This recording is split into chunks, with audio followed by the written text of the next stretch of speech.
Hi, I'm Lindsay. And I'm Marshall. Welcome to Tumble, the show where we explore stories of science discovery. Today, we're taking you on a wildlife expedition with a scientist, but there's no need to pack your bags.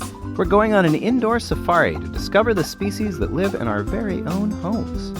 You might never look at the bugs in your house the same way again.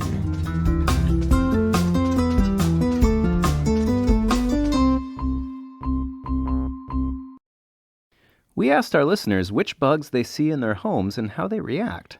Do they just, scream and run away, or do they get curious? Here's what our listeners Leo and Milo had to say.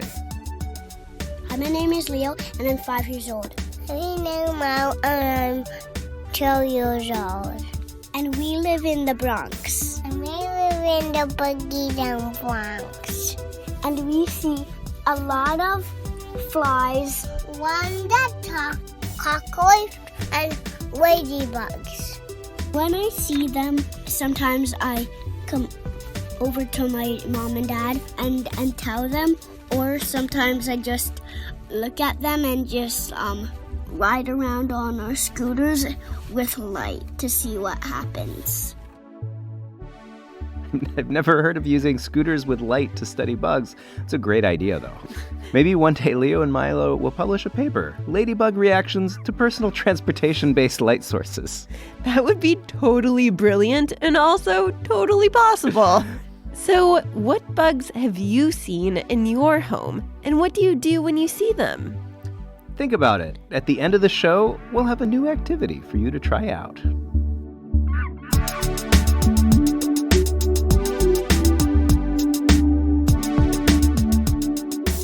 For ecologist Rob Dunn, the bugs in our home are a huge opportunity for discovery. Because while scientists have spent a ton of time studying wildlife in the great outdoors, Rob says the indoors is actually the more unexplored region. In other words, we don't know who's living with us. It's a crazy unknown because it's the unknown we wake up in every morning. I mean, that's something I've never thought about before. Me either, but Rob studies ecology, how species and the environment interact. It blew his mind to think that no one's really looked at the ecology of our own homes. And it turns out there was no study on Earth of which species in general are living in houses. And part of what had happened is that people like me had gone to rainforests to study faraway things that they thought were beautiful. And the people who studied houses were people who were mostly focused on how do we kill these things people really don't like. So the only thing people really want to know about the bugs in their house is how to get rid of them. Exactly. And that's kind of a shame for science. And so there was nobody left to study sort of the broader picture of what was going on in houses. Rob decided that person would be him and a bunch of his scientist friends. And so we thought, well, what are we going to do? And we decided that the first thing to do was to try to survey, a handful of houses to figure out what was really in them. The plan was to go into 50 regular homes, look in every nook and cranny, and then make a list of all the species they found. Ooh, a fun indoor safari. I hope they wore a pith helmet. Me too. But before they got started, they went to the scientist who tried to figure out how to kill insects and asked them what they might find. And everybody thought this would be super boring. You're going to find 5 things. You're going to find cockroaches. You're going to find houseflies. Maybe you'll find a bed bug or 2. They also might find that it's maybe time to call somebody about that. Yeah, especially bed bugs. 1 or 2 usually means that there's more. Well, maybe 1,000. And that's also not the only things that they found. My house had 100 species. Oh, 100? That seems like a lot of species. Is it a lot? It sounded like a lot to me. And then I worried, right? What's going on in my house while I'm gone? So he goes out and all the bugs are like, oh, he's gone. It's time to start discussing that book. Now, you and I both finished War and Peace last week. Jim Cockroach. Well, after the scientists had studied all 50 homes, they got some pretty surprising results. And it would turn out that that was the average, that quite a few houses had many more species than 100. really thought our house just had like 2 or 3 species, like adult humans, kid humans, which are a completely different species. We're one of many, many species living in our home. So what species were in these homes? Every single house we've ever surveyed has book lice. Book lice, so they're like the leaders of the book club. And if you pay careful attention to dust, you'll see them moving. They're around you right now, I guarantee. They're watching us.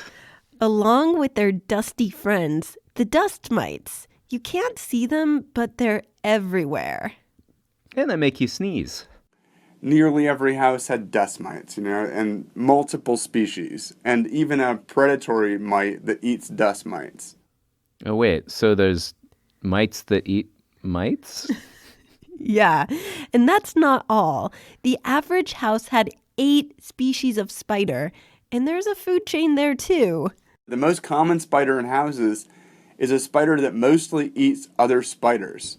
Spider eating spiders? That's crazy.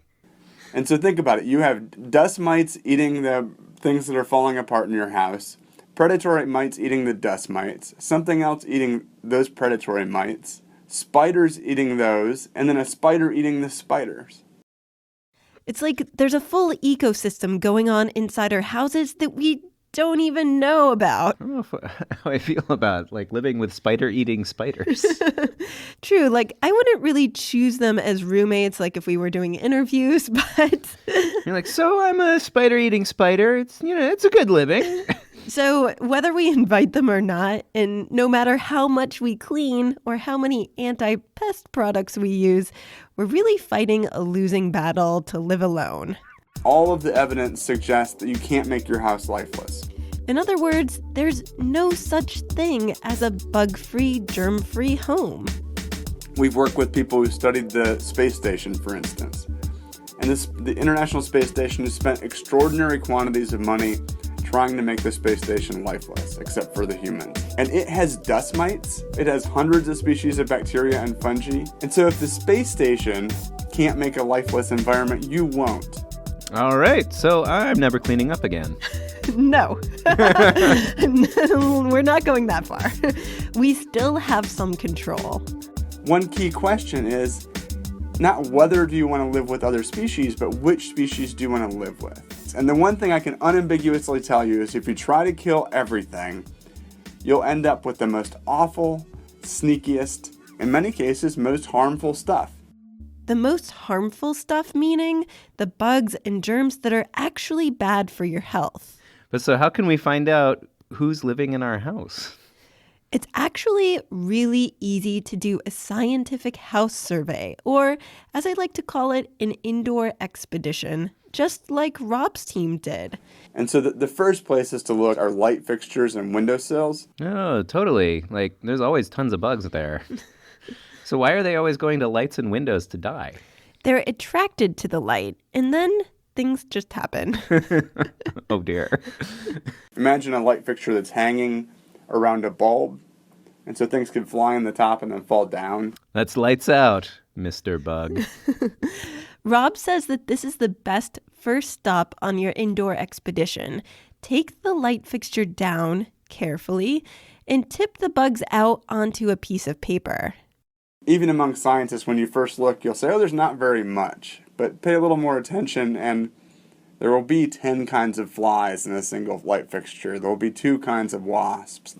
There will be several kinds of ants. Several kinds of ants? Oh my gosh, what kinds? Well, you probably won't know the names of the species, but the thing is to spot the differences between them. And then take good pictures, because they'll be helpful later. Those places we look first. And then we start to look under the bed, in the bathroom, in corners, and just go room to room throughout the house. Each room is its own little ecosystem. There tend to be different species associated with different rooms. And these species have been living in these rooms basically since humans started building them. And so in kitchens, there's a whole suite of species that evolved thousands of years ago to take advantage of what's in the pantry. King Tut had the species you have in your pantry for the most part. We have King Tut's bugs in our pantry? I mean, not the exact same bugs. That would be remarkable. Yeah. It's like, I'm opening a museum now. What Rob means is they're the same species, like those pesky moths and beetles you find ruining your flour right when you're ready to make cookies. Really terrible roommate behavior. Yeah, they're called grain insects, and they moved in with humans around the time that we started farming, over 12,500 years ago. When he started having food to store in big, delicious piles. It becomes a better deal if they can move in with humans than living their wild lives. For example, by the time of Amarna, Egypt, which is 1350 BCE, there are already about 70 species living indoors that appear to have already evolved traits that make them better able to live indoors. Wow. Man, they adapt so quickly. Like, we're really fighting a losing battle. Yeah. So, but are you going to find the same species everywhere? I mean, I know that there aren't the same bugs in New York as there are in Texas. There are a lot more bugs in Texas. Rob wondered the same thing. He wanted to compare the species in his home to what lives in other places. What's different? What's the same? And why is that? We started to study insects and their relatives in houses in other regions. We did a survey in Japan. We did one in Peru. Japan and Peru were really interesting, but Rob quickly realized it would take forever to survey homes everywhere on the planet that he wanted to know about. And he thought the actual work of spotting species really wasn't that hard to do. So he started to think. Is there a way to enable adults, kids around the world to start to help us to document this life? Ooh, wait, so is there a way that everyone in the world can send Rob their species? Yes, but it's not a matter of sending your dead bugs in an envelope through the mail. Too late. Go back for a second, because remember how we talked about taking photos of your bugs? That's what Rob actually wants to see. And he found a way to get those photos on where else but the internet. And this is a project called Never Home Alone on the app called iNaturalist. On iNaturalist, thousands of people share their photos of nature for citizen science projects. Rob's project, which is called Never Home Alone. Oh, how disturbing. It's just for photos of your indoor species. So if you upload your pictures there, other people on the project will help you identify your bugs. Oh, that's so cool. So not only can we find out what bugs live in our house, but scientists can use this information too. Yes. So Rob can actually get a pretty good picture of what kind of spiders live in New Zealand's houses or what flies live in Russian houses, and if any species pop up that are just like totally unexpected. If somebody discovers something new and exciting, we can then build on that. We can go to your house. You find a new species in your basement and we realize we haven't seen it before. We can fly to Japan and go figure out what it is. That's so cool. So it's kind of like an indoor species scientist bat signal or something. The key to making this work is to get a lot of people on the project, working together to identify species all over the world. Rob's dream is to fully document what lives inside homes, everywhere. And he thinks it's possible. It's kind of a beautiful testament that when working together, we can study something we couldn't do on our own, but also a measure of how early we are in discovery, how much remains to be known. We don't yet know what's in the place we wake up. To me, that speaks to the grandeur of what's on more distant landscapes. If you realize as a kid that you can make new discoveries in your house, boy, what must be in your backyard? What must be in those forests that we conserved? And so that's my broader hope, is that we can engender a sense of discovery around the world and then make those discoveries. So now you're ready to set off on your own indoor expedition. All you need is some paper, a pen, a camera, and maybe a magnifying glass if you have one. First, make a list of what you think you'll find. Then start examining your lights and windowsills, looking at each individual bug.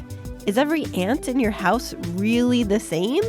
Take the best photos that you can, then move on to all the other rooms. When you're done, go to our website, sciencepodcastforkids.com. There we'll have instructions on how you can sign up with your family for Rob's project Never Home Alone. So next time you see a bug in your home, don't look the other way. Remember, you could be on the road to scientific discovery. Thanks to Rob Dunn, professor of applied ecology at North Carolina State University. He's also the author of the new book, Never Home Alone, and several other great science books for adults. Rob is one of my favorite science writers, so definitely check out his writing. Also thanks to Leo and Milo and their parents for sending in their recording. For this episode, we've partnered with Science Mom to create a coloring book of the bugs you might see in your home. It's full of super interesting information about common household bugs. It's available free for our Patreon members. So just go to patreon.com/tumblepodcast and sign up at any level to get the downloadable bug guide.